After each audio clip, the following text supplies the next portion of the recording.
Bonjour à toutes, bonjour à tous. Donc aujourd'hui, entretien avec ce monsieur, Christian Pérez, international français. Donc Christian Pérez qui est né en 1963 à Marseille. Christian Pérez qui a ensuite tout débuté au football du côté de Saint-Rémy de Provence et qui a ensuite vers les cadets a bifurqué du côté du Nîmes Olympique. Donc, bonjour à toi Christian, peux-tu déjà nous raconter ce début de parcours de Saint-Rémy de Provence au Nîmes Olympique? Alors bonsoir Fabio, je vais te raconter, comme tu me l'as demandé, ce qui s'est passé pour moi en début de carrière, enfin en début de carrière. Alors on est venu avec mes parents à Saint-Rémy de Provence. Et à partir de Saint-Rémy, j'ai commencé à intégrer l'équipe de Saint-Rémy à l'âge de 9 ans. En ce temps-là, c'était les Poussins. Et j'ai fait mon cursus Saint-Rémois, Poussin, Pupille, Minime. Et j'ai été recruté par le Nîmes Olympique sur un match de sélection de Ligue de la Méditerranée. Puisqu'en ce temps-là, je ne sais pas si ça existe encore, mais il y avait les sélections Rhône-Durance. Et il y avait la sélection Méditerranée et qui permettait aux éducateurs ou aux recruteurs de voir les futurs bons joueurs de la région. Voilà Fabio, et ben écoute, j'attends ta prochaine question. Bonne soirée, salut. Christian, autre question donc de ton arrivée au Nîmes Olympique jusqu'à ton départ ensuite pour Montpellier. Tu as passé au total 11 ans au Nîmes Olympique. J'aimerais savoir quels ont été Tu as débuté en équipe première en 1979-80 en première division.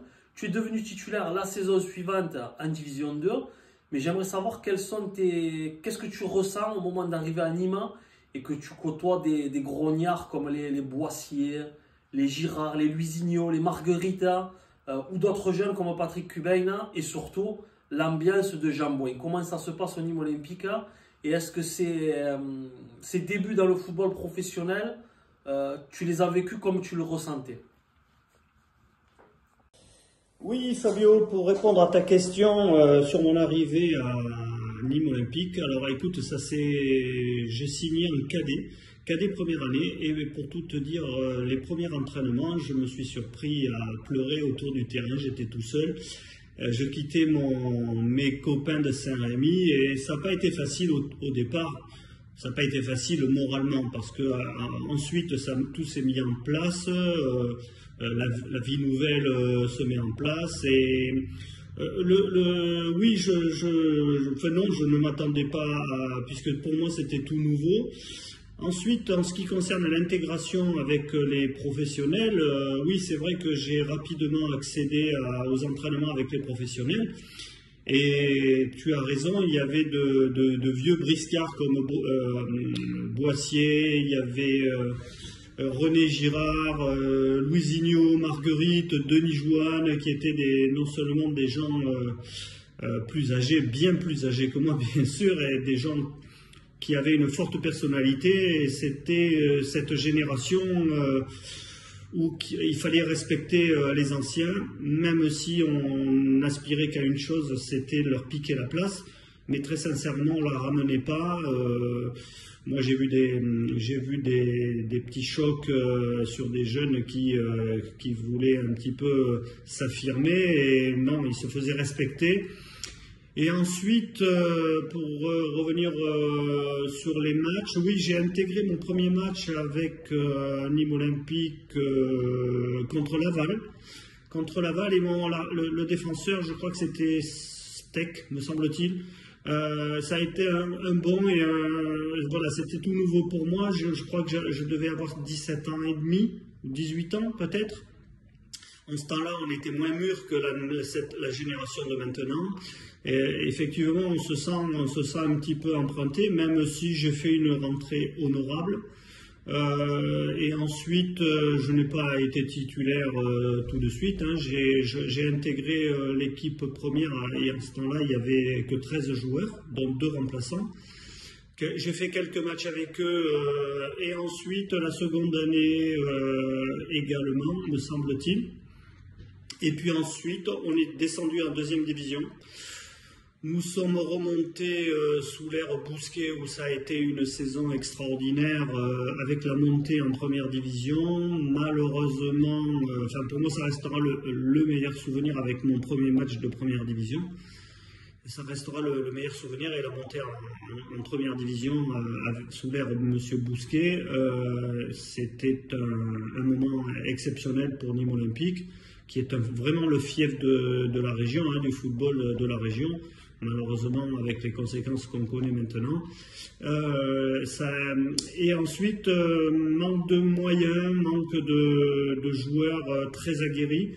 Nous sommes redescendus rapidement en deuxième division et par la suite, c'est vrai que j'aspirais à autre chose que de jouer en deuxième division. Donc, connaissant Michel Mézy, j'ai été approché par Montpellier et j'ai signé à Montpellier en 87 où j'ai fait une très très belle saison, notamment j'étais second meilleur buteur derrière Roger Mila et je n'avais toujours pas compris pour quelle raison il voulait me transférer à Metz, ce que j'ai refusé catégoriquement et à partir de là je me suis entraîné tout seul. Et ensuite, quelques mois après, je signais au PSG et je devenais international au bout de 6 mois. Voilà. Je te souhaite une bonne après-midi. À bientôt. Au revoir. Christian, justement, une question me vient à l'esprit là tout de suite sur ta dernière année au Nîmes Olympique avant de rejoindre la Paillade. J'ai eu écho d'une phrase de ton ex-coéquipier Gérard Lantier qui disait qu'une fois tu t'étais confié à lui, tu doutais justement de tes capacités à pouvoir franchir le palier, de jouer à nouveau en première division. Donc on l'a vu, tu l'as dit toi-même, ça s'est très très bien passé avec la Paillade des Laurent Blanc et des Roger Mila. Mais est-ce que ce manque de confiance t'as joué des tours par la suite et je rejoins à cela ta discrétion naturelle, notamment vis-à-vis des médias, tu n'étais pas un homme qui allait vers les médias. Est-ce que tu penses que cela t'a joué des tours par la suite, notamment au PSG et pourquoi pas en équipe de France? Merci pour ta réponse. Oui, effectivement, je ne me rappelle pas de la conversation avec GG là-dessus. Peut-être que je me suis peut-être mis un peu la pression et peut-être que je doutais un petit peu de moi, à savoir que quand on sort de sa zone de confort, on ne sait pas trop comment ça va se passer. Mais écoute, oui, j'étais quelqu'un d'assez discret. Ça m'a joué des tours, oui, je te le confirme. Et je voudrais aussi dans ce métier de médias, il faut surtout ne pas être discret, comme je l'étais. Il faut être exubérant, même si tu n'as pas de cerveau, c'est pas grave. Dire de grosses conneries, parler très fort. Regarde ce qui se passe pour Griezmann, qui est un super joueur, qui a porté l'équipe de France à bout de bras pendant combien d'années, et tout ce qu'on lui fait aujourd'hui, bon, c'est comme ça. Oui, je te confirme que ça ne m'a pas avancé d'être discret comme ça, mais c'était dans mon tempérament. On ne se change pas et même si on s'améliore, j'étais plutôt quelqu'un qui n'appréciait pas tellement de se mettre en avant et avec la presse encore moins. Christian, on l'a compris, les années nîmoises, d'abord les années d'apprentissage et ensuite de joueur titulaire et qui a littéralement explosé. Ce qui te permet de signer au Montpellier La Paillade à l'époque en 1987. Donc tu rejoins Montpellier qui est promu en première division cette année. T'attendais-tu à faire une saison aussi exceptionnelle collectivement et individuellement? Je le rappelle, tu finis deuxième meilleur buteur du club derrière Roger Mila. Et Montpellier finit troisième, ce qui lui permet de disputer la Coupe d'Europe. Et je resitue le contexte quand même par rapport au football actuel. Tu évoluais pour un club promu en première division avec, excusez du peu, les Laurent Blanc, les Gérard Bernardet, les Stojkovic, les Mila, les Jean-Michel Guédet, les Julio César, le défenseur brésilien qui faisait partie des meilleurs joueurs du monde, Et bon, bref, voilà. Est-ce que tu pensais que cette équipe de Montpellier allait réaliser une saison aussi pleine? Merci pour ta réponse.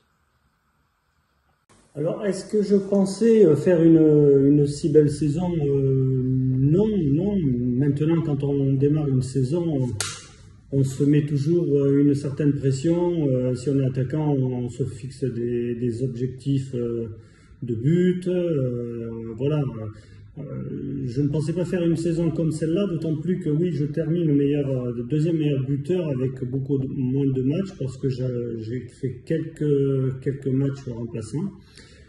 Mais écoute, si je dois m'envoyer quelques fleurs, je dirais que j'ai une facilité d'adaptation, que ce soit dans de nouvelles villes, de nouveaux pays, de nouveaux clubs. Voilà, si je dois m'envoyer des fleurs, c'est vraiment ma qualité, c'est de m'adapter assez rapidement, que ce soit dans le football ou dans la vie. Je suis quelqu'un qui s'adapte vite. Juste avant d'évoquer ton départ pour le PSG, tu viens de le dire, donc justement tu fais une saison exceptionnelle avec Montpellier. Tu imagines bien évidemment rester à Montpellier et faire la Coupe d'Europe avec Montpellier, découvrir l'Europe avec Montpellier. Mais tu apprends que, si je ne me trompe pas, durant tes vacances au Club Med, justement, que Montpellier vient de recruter Bruno Bellona. Et tu sens justement de la défiance vis-à-vis de ta personne. Donc tu apprends également que Montpellier veut te prêter du côté du FC Metz. Tu refuses et tu rejoins le Paris Saint-Germain. Alors le PSG, c'est un club certes ambitieux, mais tu quittes Montpellier qui a fini 3e et européen pour rejoindre le PSG qui à ce moment-là est 15e. Donc l'avenir te donnera raison, mais aucune inquiétude au moment de ce choix et de ce transfert? Alors oui, effectivement, après la très bonne saison que je venais d'accomplir à Montpellier, voilà que les vacances arrivent et à ma grande surprise, mauvaise surprise en tout cas, mais en tout cas surprise, c'est la signature de Bruno Bellone que je connais très bien et que j'appréciais. Bruno, il n'y a aucun doute là-dessus, mais oui, effectivement, j'apprends qu'il signe sur Montpellier, au club de Montpellier, et j'appelle immédiatement mon agent pour qu'il commence à se renseigner. Pour quelle raison on me met un concurrent à gauche alors que je viens de faire une très belle saison. Et les embêtements commencent parce que je commence à comprendre qu'il n'y aura peut-être pas de concurrence et qu'il vaut mieux que je parte. Et oui, effectivement, on veut me prêter à Metz alors que je suis dans un club européen, que je suis deuxième meilleur buteur du club.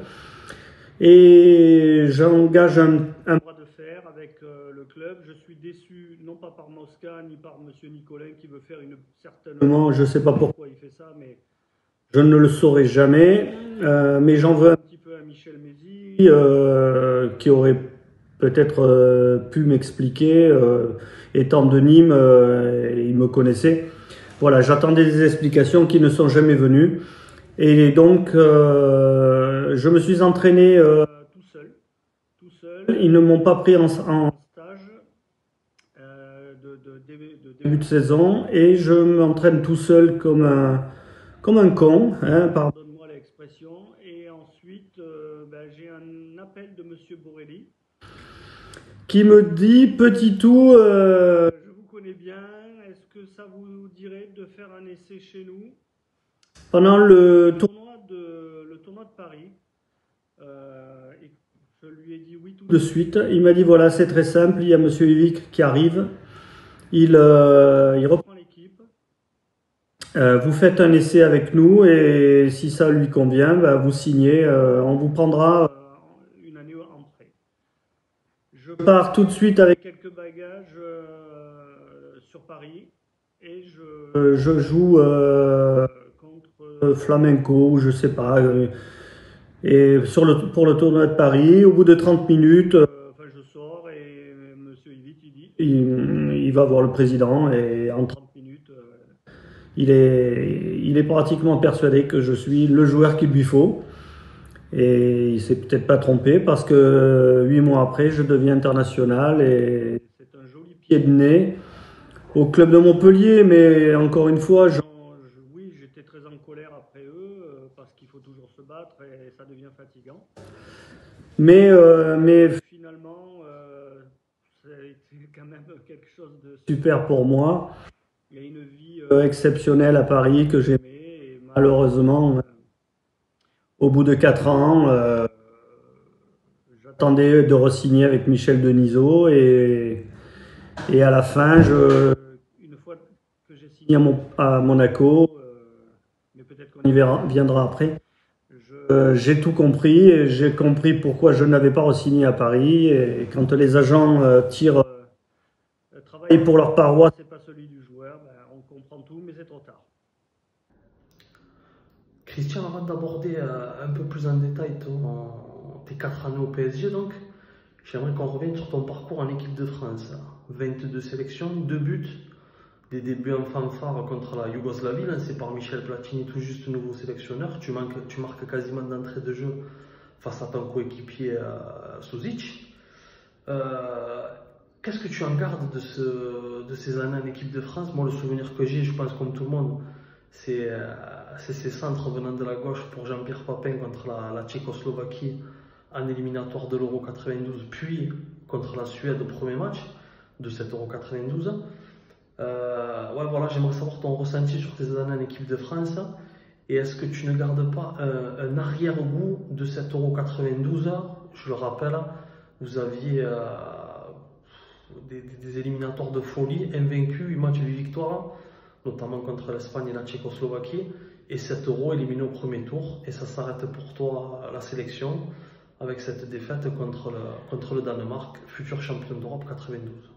Alors, qu'est-ce que j'en garde comme souvenir? Bien, écoute, un souvenir formidable. Maintenant, ma première sélection, c'est vrai que je l'ai vécue avec beaucoup de stress. Tu passes du statut de pestiféré à Montpellier, en l'espace de quelques mois, tu deviens international, meilleur joueur espoir du championnat de France. Donc, tu as un changement qui est assez extraordinaire. Écoute, c'est un souvenir, j'en garde des souvenirs mitigés. Mes premières sélections se passaient très très bien. Je faisais de très bons matchs, mais comme toujours, bah, il faut prouver, même si j'avais la confiance du sélectionneur, hein, Michel Platini, et de Gérard Rouillet, puisque Gérard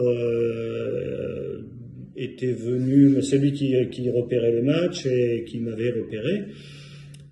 Écoute, j'en garde un souvenir formidable, c'est le plus haut niveau, même s'il y a toujours plus haut, là, hein, j'ai raté la Coupe du Monde, à un point ou deux, je crois, pour la Coupe du Monde de l'Italie.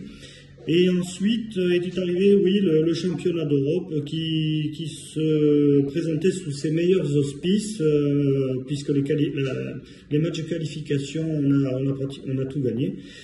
Et malheureusement, je crois qu'il y a une erreur peut-être de casting de la part du sélectionneur, hein, puisqu'il y avait pratiquement la moitié presque ou les 3/4 de l'effectif de l'OM, plus les kinés, enfin bref. Et il y avait Marseille et le reste du monde d'un côté, à table on ne se parlait pas tellement, il y avait une ambiance qui était plus ou moins tendue, on dira. Et écoute, oui, premier match contre la Suède, je suis remplaçant, on ne maîtrise pas tellement notre sujet. Et puis ensuite, on égalise et je trouve qu'à partir de l'égalisation, on a joué avec des freins. On n'a pas voulu, on aurait dit qu'on ne voulait pas gagner ce match alors qu'il était tout à fait dans nos cordes. Et non, sur le terrain, non, on sort pas. Moi, j'ai pas trop compris. Bref, ensuite est arrivé, je crois, l'Angleterre, où j'étais remplaçant encore une fois. Ensuite, je suis rentré 10 minutes, peut-être, 10 minutes, un quart d'heure, match âpre, assez tendu. Et ensuite, nous avons joué contre le Danemark, qui eux n'ont pas eu de préparation. Et écoute, qui a été un match très moyen de la part de mes collègues et moi aussi. Je n'arrivais pas à trouver ma place sur le terrain. J'étais avec Vaillura sur le côté, tous les deux, on se marchait dessus, enfin je sais pas, j'étais pas à l'aise sur le terrain. Et après le championnat d'Europe, j'ai eu l'impression quand même qu'on faisait porter le chapeau toujours au même, c'est-à-dire qu'on n'était pas au niveau, Vayura, Pérez, alors que d'autres, m'a semble-t-il, ils m'ont pas semblé non plus en très grande forme. Alors voilà, c'était encore recommencer à zéro, toujours prouver plus que les autres. Pourquoi? Ben, c'est comme ça, c'est la vie. Et ensuite, ça n'a pas été mon dernier match. Mon dernier match, ça s'est passé en Autriche où j'étais remplaçant. Et malheureusement, dans ce milieu, il ne faut jamais dire la vérité.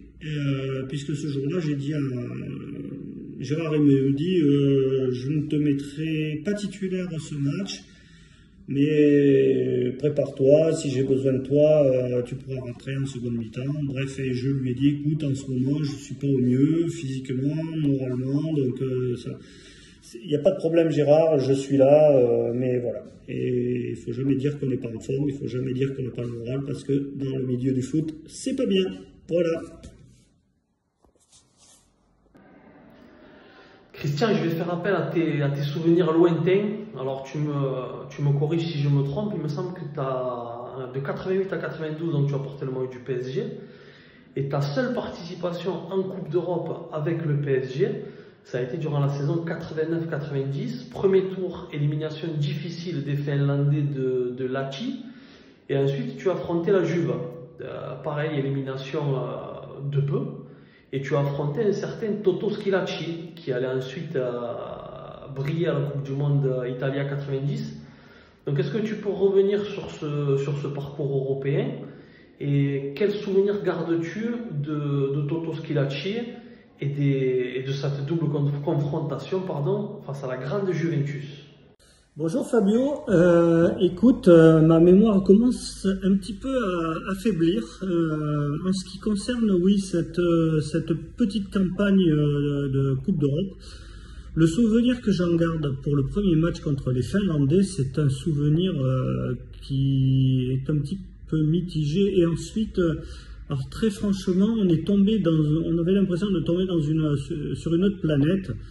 C'était pas du tout la planète football. Il régnait un calme dans ce pays et même lors de la rencontre, avant le match, on avait eu besoin de se mettre des coups de pied aux fesses parce qu'on était vraiment, c'était trop calme et ça ressemblait pas du tout à un match de Coupe d'Europe. Voilà, j'en garde pas un souvenir formidable. Je crois qu'on a gagné 1-0, me semble-t-il, mais très franchement, je n'ai pas de souvenir particulier de cette rencontre.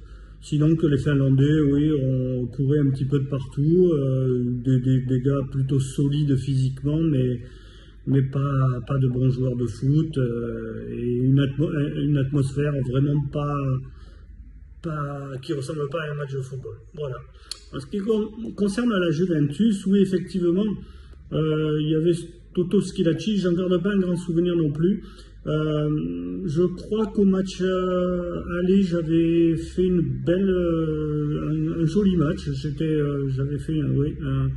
C'était un match plutôt agréable au parc, malgré tout, on sentait qu'ils étaient supérieurs. En tout cas, dans la confiance en eux, parce que à la Juventus, lors du match retour, alors je ne sais plus si c'est à la Juve en premier ou chez nous en deuxième, mais on sentait vraiment une équipe beaucoup plus sûre d'elle que nous. On sentait déjà derrière eux un passé. Donc toutes ces équipes qui ont l'habitude de grands matchs, ils savent gérer, donc ils ne se sont pas affolés, ils ne se sont pas énervés, ils étaient sereins, ils ont fait le strict minimum et ils se sont qualifiés. Voilà, c'est tout ce que je peux te dire sur ces deux rencontres et très sincèrement pour moi c'est très très lointain. A plus tard Fabio, au revoir. Christian, tu as côtoyé de nombreux très grands joueurs. Je pense à Roger Mila, je pense à Safet Suzic, à Jürgen Klinsmann, à tant d'autres joueurs, Yuri Djorkaeff, Lilian Thuram. Quel est parmi tous les joueurs qui ont été tes coéquipiers, lequel t'a le plus impressionné et pourquoi? Alors, dans mes préférences concernant les joueurs, je te citerai en premier Roger Mila. Roger que j'ai connu à Montpellier et qui n'était pas tout jeune, mais il avait cette capacité à dribbler, à conserver le ballon, qui était vraiment formidable, que ce soit aux entraînements et dans les matchs. Alors, si je dois faire un classement des joueurs que j'ai préférés, je te citerai tout de suite Christian Nygaard, avec qui j'ai évolué à Nîmes et que j'ai adoré jouer avec lui parce qu'on se trouvait facilement et c'est quelqu'un que j'aimais bien, beaucoup même, parce que c'était un très grand professionnel qui ne lâchait rien, qui travaillait, voilà. La particularité de ces joueurs, ils sont à peu près tous identiques, dans leur mentalité, c'est-à-dire que ce sont des gens qui prennent énormément de plaisir à aller à l'entraînement, à s'entraîner, que ce soit Nygaard, Susic, Klinsmann, Enzo Schifo, Roger Mila également, mais bien d'autres, Yuri, Daniel Bravo. Ce sont des gens qui adorent s'entraîner et très sincèrement, cet enthousiasme pour aller sur un terrain d'entraînement. Et voilà, ces joueurs se ressemblent tous de ce point de vue-là. Et ensuite, ce sont des gros travailleurs. Moi, j'ai connu Safet Suzic sur la fin de sa carrière, donc je ne peux pas le juger.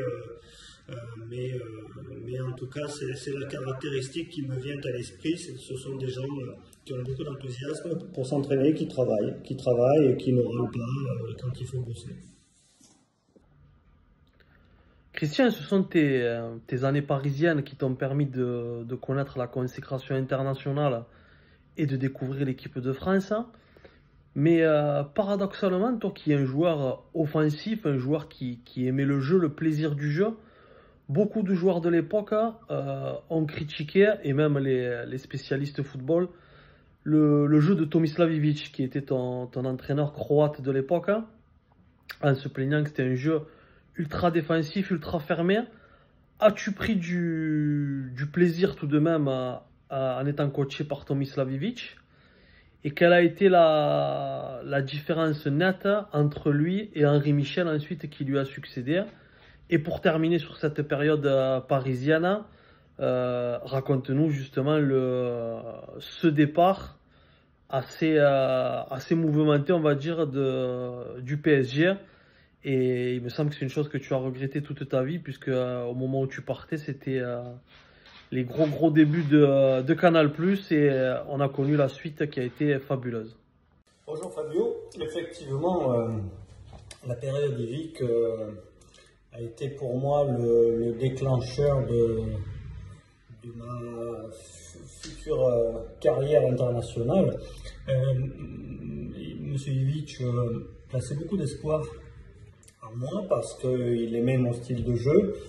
Par contre, oui, sur le terrain, c'était très compliqué. Il fallait être vraiment affûté, bien en forme pour suivre le rythme qui nous était imposé, notamment les joueurs du milieu de terrain, parce que il y avait vraiment une partie de l'équipe qui ne courait pas beaucoup et les joueurs du milieu de terrain, eux, devaient participer énormément et au repli défensif et de contre-attaquer, et ça demandait une grosse condition physique.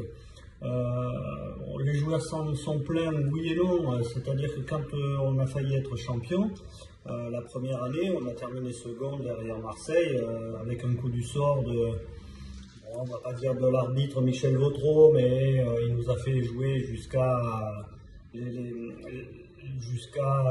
minutes, 6 minutes, je sais pas, d'arrêt de jeu, donc ils ont marqué et puis le match était terminé. Voilà, on peut le regretter, on peut s'en prendre aussi à nous-mêmes, mais il faut reconnaître que Marseille commençait à avoir une équipe très solide. Ensuite, il y a eu la période Henri Michel. Je dois avouer quand même que Henri Michel, je n'avais pas l'impression que j'avais pas les mêmes rapports avec Henri, même si Henri était très gentil. mais je ne suis pas sûr qu'il a apprécié plus que ça mon style de jeu. Ou alors c'était parce que j'étais juste après lui avec Platini, j'avais été sélectionné par Michel Platini et Gérard Houllier, donc est-ce qu'il en a pris ombrage, je n'en sais rien. Mais en tous les cas, ça a été une période difficile pour moi, parce que surtout je me trimballais une pubalgie et pendant 8 mois je me suis entraîné sous cachet, et de s'entraîner avec une douleur, c'est très compliqué, faire les matchs, voilà. Après j'ai pris la décision de me faire opérer. Et ensuite est arrivé l'ère Canal+. Oui, effectivement, je suis parti, mais alors je suis parti, je n'aurais jamais dû partir parce que Michel Denisot m'appréciait beaucoup. Et justement, il m'avait fait la réflexion suivante, c'est qu'il ne comprenait pas pourquoi on ne parlait pas plus de moi. Donc, je lui avais dit, tu sais Michel, il n'y a aucun souci si tu as des idées pour que les journalistes s'intéressent plus près, plus proche de moi, il n'y a aucun souci, tu peux me les envoyer, donc c'est fait en sorte qu'on parle de moi. Et il m'avait surtout, ce qui m'avait énormément plu, c'est qu'il me proposait une prolongation de contrat. Là où j'ai été vraiment naïf, c'est que j'avais un agent de joueur qui s'est plus occupé de son portefeuille et des souhaits d'Arsène Wenger que du mien, puisqu'il n'a jamais contacté Michel Denisot, et ça a traîné. Je suis allé la veille, le dernier match de championnat, Michel Denisot m'a demandé ce que je comptais faire. Malheureusement, je n'ai pas eu la réflexion intelligente qu'il fallait avoir dans ce style de soirée, puisque nous avions une soirée prévue par Canal+. Et je lui ai répondu aussi sèchement et bêtement de la façon suivante, c'est qu'il m'a demandé ce que je comptais faire. Je lui ai dit, écoute, je n'ai pas eu de vos nouvelles, j'ai été vexé, effectivement, j'étais le meilleur buteur de l'équipe et j'aurais aimé qu'il vienne me voir plus rapidement, mais avec le recul, j'ai compris pourquoi. Ce n'était pas à lui de faire une démarche, c'était à nous, avec l'agent, de travailler, ce qu'il n'a pas fait. Et je lui ai dit que s'il pouvait s'aligner de 3 ans, il me restait 1 an, je restais à Paris, il m'a dit non, je lui ai dit bah, écoute, alors je m'en vais. Voilà. Ça a été une réaction idiote de ma part, et je crois que ça hante encore mes nuits, mais c'est comme ça, on fait des choix, et celui-là était un très mauvais choix. Christian, 92-94, tes 2 années monégasques, il me semble que tu en gardes un petit goût d'inachevé. Alors, on va récapituler rapidement. Première année, la Coupe d'Europe. Premier tour difficile face aux Polonais de Legnica, me semble-t-il, qui était à l'époque en 2e division. Et ensuite, élimination face à l'Olympiakos en Coupe UEFA. Et le concours de circonstances en fin de saison, Monaco finit 3e derrière l'OM et le PSG. On se rappelle bien entendu de l'affaire VAOM, donc l'OM privé de Ligue des Champions et de Coupe intercontinentale, le PSG qui ne veut pas participer, et donc Monaco se retrouve en Ligue des Champions, fait un fantastique parcours, et l'aventure s'arrête en demi-finale face au Grand Milan AC. Il me semble que tu participes moins à cette aventure de Coupe d'Europe, tu joues un petit peu face à Barcelone en qualification, mais ensuite le match de Monaco, tu ne le joues pas. Peux-tu nous expliquer pourquoi cette aventure monégasque n'a pas été aussi réussie, si je puis dire, que celle dans la capitale parisienne?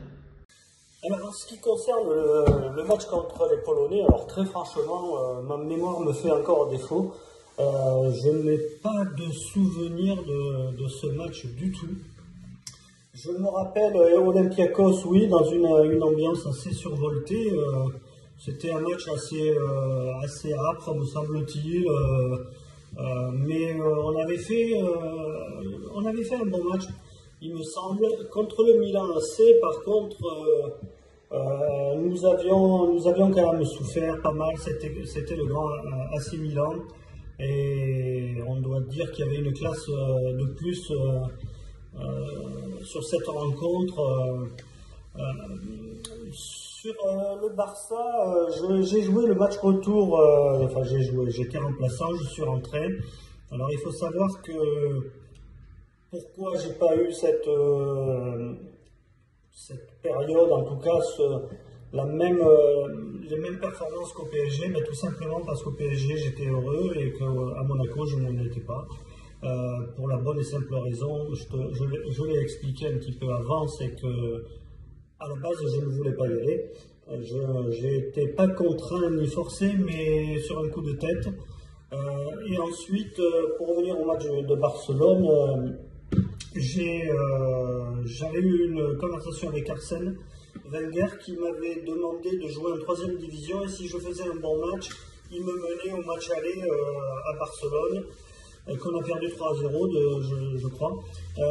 Et malheureusement, j'ai joué, c'était contre Bastia, et j'avais fait un très bon match, et malheureusement, il ne m'a pas pris. J'étais dans le groupe au match retour, et puis au match retour, on n'a pas réussi à inverser la tendance parce que Barcelone était vraiment plus fort que nous. Voilà les raisons pour lesquelles je n'ai pas eu les mêmes performances qu'à Paris. Quand un joueur n'est pas au mieux dans sa tête, il se blesse et j'ai été souvent blessé. J'ai eu des petites tracasseries parce que le médecin de Monaco m'avait décelé une tumeur au tibia. Et heureusement qu'il y avait quand même quelques compétences ou des gens compétents. J'ai pris l'avion, je suis allé voir professeur Jäger qui m'a expliqué que ce n'était pas une tumeur, mais une calcification. J'avais dû avoir une fracture à un moment donné et j'ai joué avec. Voilà, donc non, l'aventure monégasque, pour moi, ça restera un échec total et le déclin de ma carrière. Depuis le début de l'interview, je te trouve extrêmement franc et lucide sur tes qualités, sur tes défauts, sur le milieu aussi du football.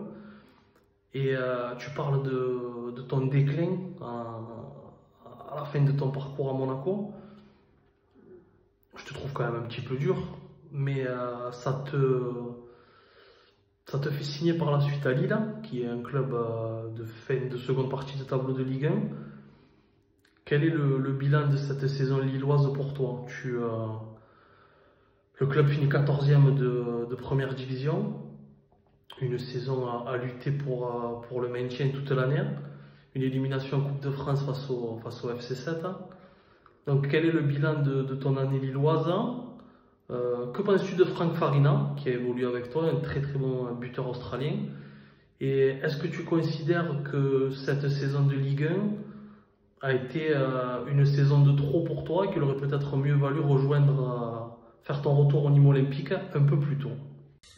Non, je ne suis pas dur avec moi. Alors, il y a des moments où je suis peut-être un peu dur avec moi, c'est dans le choix des hommes que j'ai dû faire et dû prendre. Là, qu'ils se sont avérés complètement à côté de la plaque, des gens avec qui j'ai travaillé, avec lesquels je n'avais aucun atome crochu, mais pour des raisons... je ne peux pas te dire pourquoi j'ai opté pour ces personnes-là, des erreurs de casting, comme on dit. Ensuite, non, je ne suis pas dur, je suis simplement lucide. Quant à mon déclin, oui, ça s'est passé à Monaco. J'étais trop blessé pour faire de bonnes saisons et dans des grands clubs, quand tu passes une année et demie blessé, voilà, on te fait pas de cadeaux et c'est tout à fait normal, tu es bien payé.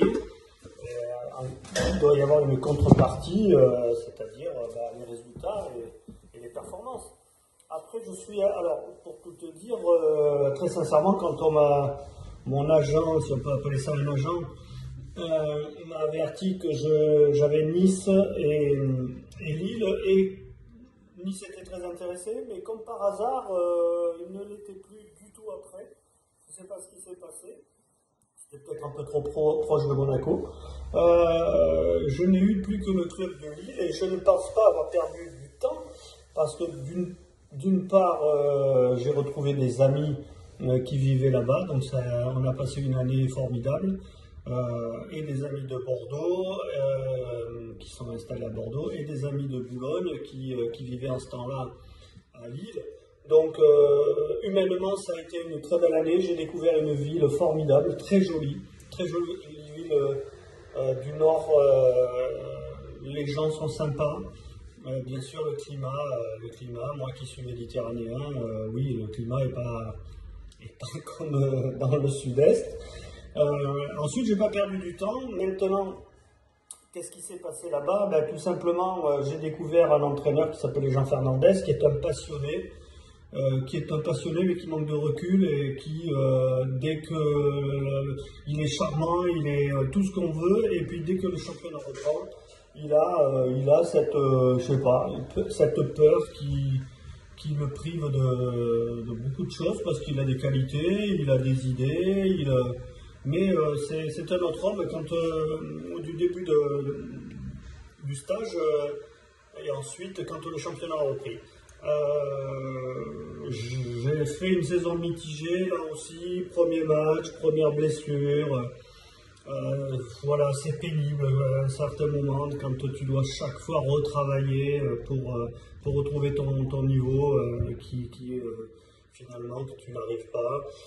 J'ai trouvé un club qui était un club de la deuxième partie du championnat. Hein. C'est un club où il ne fallait pas trop râler après les joueurs parce que ça pouvait les traumatiser, mais il faut de temps en temps sur le terrain qu'on s'engueule parce que sinon c'est pas une équipe. Après, les joueurs étaient très gentils, il n'y a aucun souci là-dessus, il y avait des bons joueurs, mais on a fait une saison honorable hein, pour le budget que nous avions. Et il y avait un président qui n'était pas très football, mais très franchement, je l'aimais bien. Je trouvais ce monsieur très, très charmant, il s'est un peu fait influencer par Jean Fernandez qui lui a demandé. Hélas, quand j'étais sur un lit d'hôpital, j'avais une hernie discale, je m'étais fait opérer d'une hernie discale avec parésie, ça veut dire la jambe elle est pratiquement paralysée. Et il en a profité pour faire passer un message au président comme quoi je mettais une mauvaise ambiance dans le vestiaire, ce qui, on peut me donner tous les défauts que j'ai, et j'en ai. Mais ne jamais mettre une mauvaise ambiance dans le vestiaire, ça c'est faux, et encore plus décider de faire partir l'entraîneur, non, parce que je ne joue pas avec le salaire des autres, et c'est la vie de famille aussi qui peut en pâtir, donc non, pas du tout. Bon, c'est comme ça, je suis parti, j'ai pas perdu de temps, parce qu'on ne perd jamais de temps dans les nouvelles expériences. Après, quant à Farina, je ne vais pas être trop dur avec lui, mais je n'en garde pas un souvenir formidable de ce joueur. Il a des qualités, mais voilà, ça s'arrêtera là. Ensuite, non, si Nîmes est arrivé, si j'ai signé à Nîmes par la suite, mais il n'était pas question que j'aille à Nîmes en sortant de Monaco. Et même quand je me suis entraîné à Nîmes, quand Pierrot Barlaguet, l'entraîneur, a voulu que je reste avec eux, dès le départ, je lui avais dit, Pierrot, je viens me préparer, mais je ne veux pas jouer en national.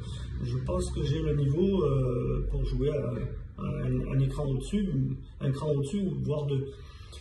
Et bien, il n'y avait plus de club, donc j'ai fait la saison qu'on a connue à Nîmes, c'est-à-dire finaliste de la Coupe de France, malgré qu'on avait pratiquement un effectif de 13 joueurs peut-être.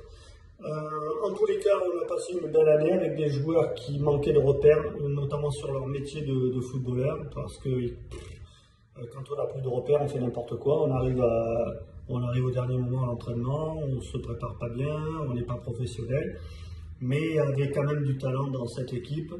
Et il y avait des bons gars, comme on dit. Et ensuite, la Chine est arrivée et j'ai opté pour la Chine, puisque j'avais proposé au club de me trouver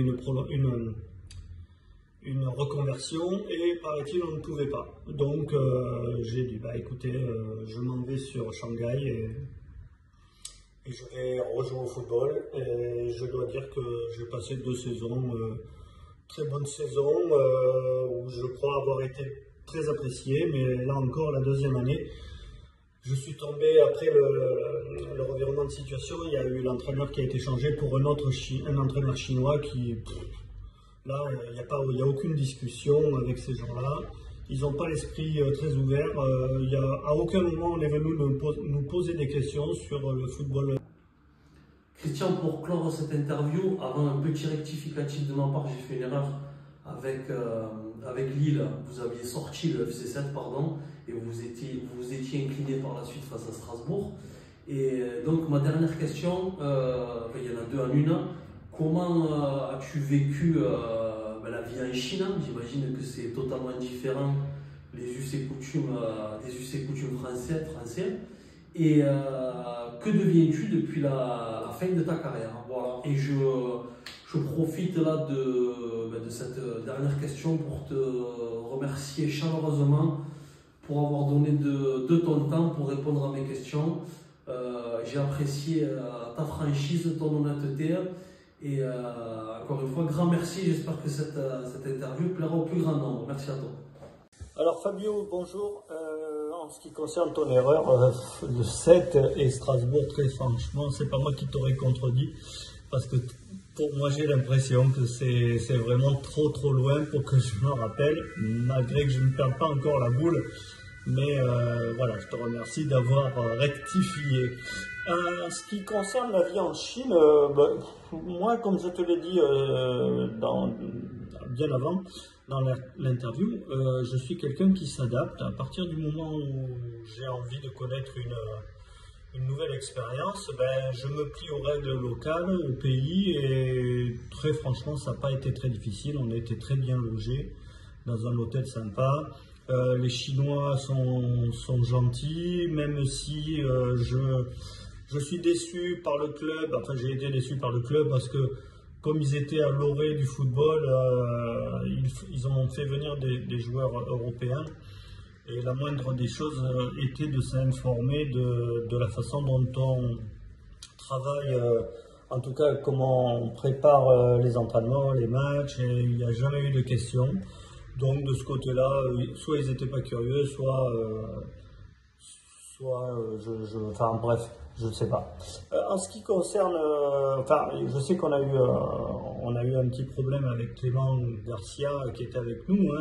On était José Bray, Clément et moi. Bon, Clément, il s'est un petit peu lâché avec la presse, notamment le Figaro. Je crois que c'était le Figaro. Et malheureusement, il avait dit qu'on ressentait l'idéologie communiste. Et ça a mis un branle-bas de combat à Shanghai et il a failli repartir illico presto. Mais ça s'est arrangé et là-bas ils rigolent pas, c'est pas comme dans notre pays. En tout cas, la vie était très agréable. Les Chinois sont gentils, ils adorent le football. Et ils sont très parieurs, ils sont joueurs, ils sont fanatiques. On a eu organisé des séances de dédicaces où il y a eu des cohus, pourtant on n'était quand même pas des stars mondiales. Mais voilà, c'était assez sympa, toute cette effervescence. J'ai passé 2 années plutôt sympas. C'était très agréable à vivre. Qu'est-ce que je deviens? Moi je travaille toujours, je suis dans l'immobilier sur Biscarrosse et voilà, la vie est douce dans le sud-ouest, ça se passe très bien. Et puis voilà, j'aurais l'âge de la retraite s'il n'y avait pas eu la Chine. Mais quoi qu'il en soit, je la prendrai normalement en 2025. Mais je continuerai à travailler parce que je ne conçois pas ma vie étant en forme. Rester chez moi ou jouer au golf toute la journée ou faire du vélo, voilà, c'est ce que je fais, mais en petite quantité pour pas se lasser, donc voilà. Et puis, écoute, j'ai été ravi, mais je suis vraiment désolé, je n'ai pas fait cette interview très rapidement, mais comme je te le dis, j'alterne mon travail, mes visites, mes rendez-vous avec mes clients et les interviews. Mais j'espère que ça vous a plu et si besoin, vous avez mes coordonnées. Je vous souhaite plein de bonnes choses pour cette fin d'année et à très vite, sûrement. Au revoir.